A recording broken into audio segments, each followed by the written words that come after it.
एका सामान्य कुटुंबातील व आपले वडील ज्या साखर कारखान्यात कामाला होते तोच कारखाना भाडे तत्वावर घेतल्यानंतर त्याच कारखान्याची संचालक पदाची निवडणूक जिंकून तो कारखाना यशस्वीपणे चालवणारे सचिन घायाळ सर यांनी काही दिवसापूर्वी सोशल मीडियावर ठरलंय ही अशी पोस्ट टाकली असून यामुळे संपूर्ण तालुक्यात कुतूहलाचे वातावरण तयार झाले आहे. तर सचिन सराचे काय ठरले हे जाणून घेऊया स्वतः सचिन घायाळ सर यांच्याकडून. सर, आपण काही दिवसापूर्वी सोशल मीडियावर एक पोस्ट टाकली की आपलं ठरलंय, तर आपलं काय ठरलंय? मी माझ्या राजकीय जीवनाची सुरुवात करण्याचं ठरवलंय. आजपर्यंत मी मागच्या 10 वर्षांमध्ये वेगवेगळ्या सामाजिक कार्यक्रमात, वेगवेगळ्या सामाजिक उपक्रमात खूप सहभागी असायचो आणि माझ्या परीनं मला जेवढे सामाजिक काम करता येईल तेवढं करण्याचा मी खूप प्रयत्न केलेला आहे. परंतु हे सगळं करत असताना माझे मित्र, परिवार, हितचिंतक यांनी मला खूप दिवसांपासून आग्रह धरला होता की आपण राजकीय जीवनाची सुरुवात करावी आणि आपल्यासारखं एक सुशिक्षित नेतृत्व आणि एक सुशिक्षित माणसांना राजकारणात आलं पाहिजे अशी सगळ्यांची भूमिका होती आणि त्यामुळे मी माझा राजकीय जीवनाचा प्रवेश करण्याचं मी ठरवलंय. तर राजकीय जीवनाचा प्रवेश हा आपण कोणत्या पक्षाच्या थ्रू करणार आहोत? माझी विचारधारा लहानपणीपासूनच शिवसेना या पक्षाशी माझी विचारधारणा राहिलेली आहे आणि सध्या जर बघितलं तर माननीय उद्धवजी ठाकरे साहेब यांचं हिंदुत्व आणि त्याच सोबत त्यांनी जी धर्मनिरपेक्षतेची भूमिका घेतलेली आहे तर ती सर्व समाजाला, सर्व जाती धर्मांना सोबत घेऊन जाण्याची भूमिका आहे आणि त्यासोबतच ती हिंदुत्वाची जी धगधगती मशाल आहे तर ती हाती घेण्याचा मी निर्णय घेतलेला आहे. आमदारकी हा आपला मुख्य उद्देश आहे का राजकीय जीवनात प्रवेश करताना? मी राजकीय जीवनात प्रवेश करत आहे तर राजकीय जीवनात प्रवेश करताना माझं ध्येय जे आहे तर ते मी संकुचित ठेवलेलं नाहीये. माझं ध्येय जे आहे तर ते मोठं ठेवलेलं आहे. माझ्यासमोर मी आजपर्यंत कुठलाही राजकीय पक्ष आजपर्यंत कधी जॉईन नाही केला. हा माझा प्रथम प्रवेश आहे माझ्या आयुष्यातला. त्यामुळे आमदारकी किंवा कुठल्या पदासाठी मी राजकारणात आलेलो नाहीये. तर मला समाजासाठी, सर्वसामान्य कुटुंबातल्या लोकांसाठी आणि येणाऱ्या भविष्यातल्या चांगल्या पिढीसाठी मला खूप काम करायचं आहे. ती ऊर्जा घेऊन मी राजकारणात येण्याचा प्रयत्न करतोय.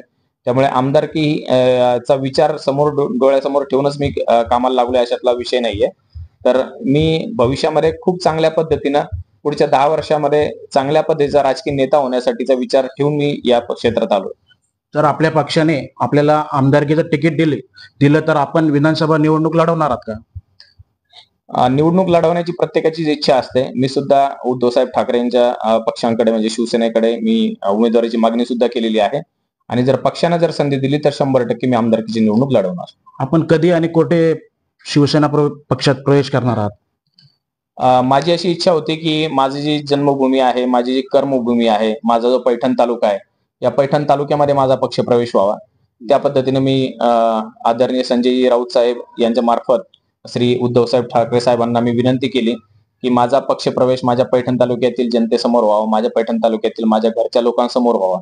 त्यामुळे येत्या 15 सप्टेंबर 2024 रविवार या रोजी आदरणीय उद्धवजी ठाकरे साहेब आपल्या पैठणला येत आहेत आणि त्या निमित्ताने आपल्या श्री संत एकनाथ सहकारी साखर कारखान्यामध्ये नवीन 5,000 टनी कारखान्याचं भूमिपूजन, 1 लाख लिटर इथेनॉलचं भूमिपूजन, तसेच 20 मेगावॅट वीज निर्मितीचं भूमिपूजन, नवीन पोटॅश खत निर्मितीचा कारखाना आणि बायो सीएनजी प्रकल्पाचं भूमिपूजन यासाठी उद्धवजी ठाकरे साहेब आपल्या श्री संत एकनाथ सहकारी साखर कारखान्यावर येत आहेत आणि त्या कार्यक्रमामध्ये मी आणि माझ्यासोबत शेकडो कार्यकर्ते, आमचं संपूर्ण संचालक मंडळ जे आहे तर शिवसेना उद्धव ठाकरे गटामध्ये आम्ही प्रवेश करणार आहोत. सर, सध्या आपण एका साखर कारखान्याचे चेअरमन आहात आणि साखर कारखान्याच्या माध्यमातून आपण चांगल्या प्रकारे लोकसेवा करत आहात, तर मग राजकारणात जावं असं आपल्याला का वाटलं?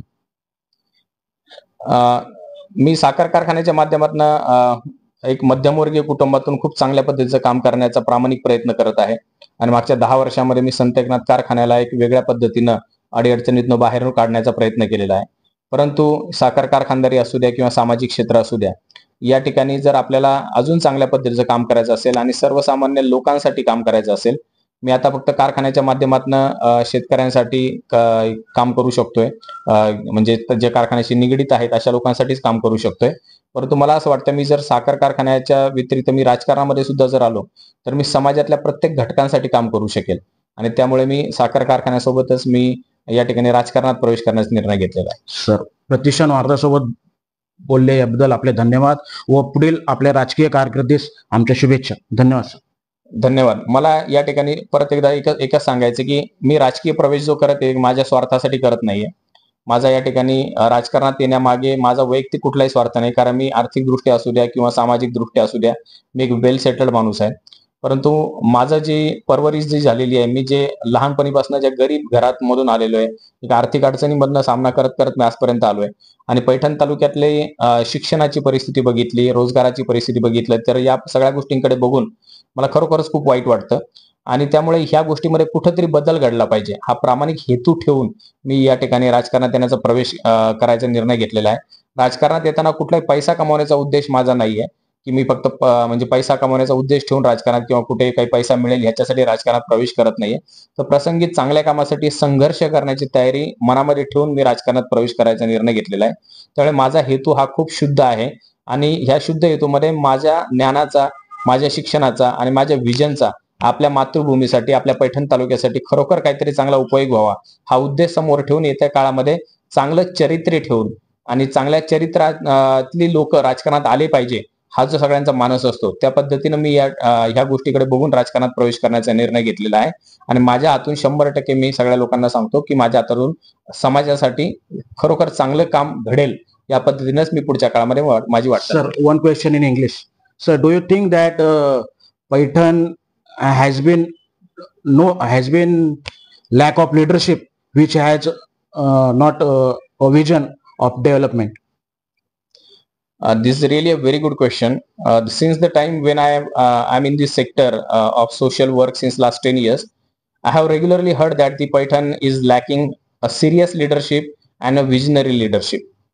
And I feel that the youths like me are really having very good scope in Python because there is a lack of leadership. There is a leadership crisis, we say, in Python.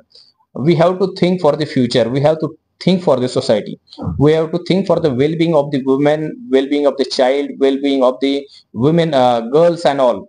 And we have to think about the society, entire society, and we have to think of their social well-beings.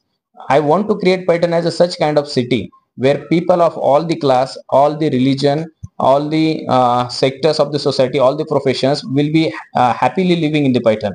That kind of environment is highly necessary.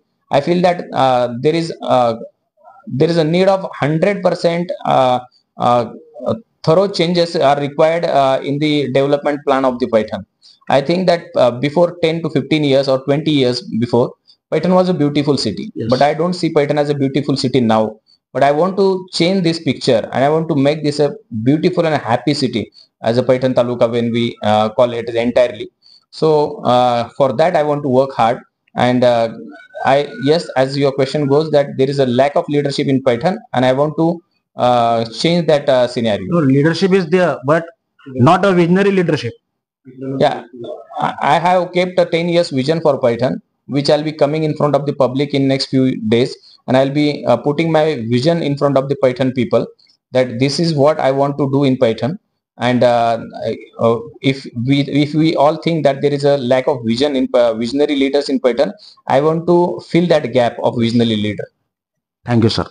Thank you for talking to Pratishthan Varta News.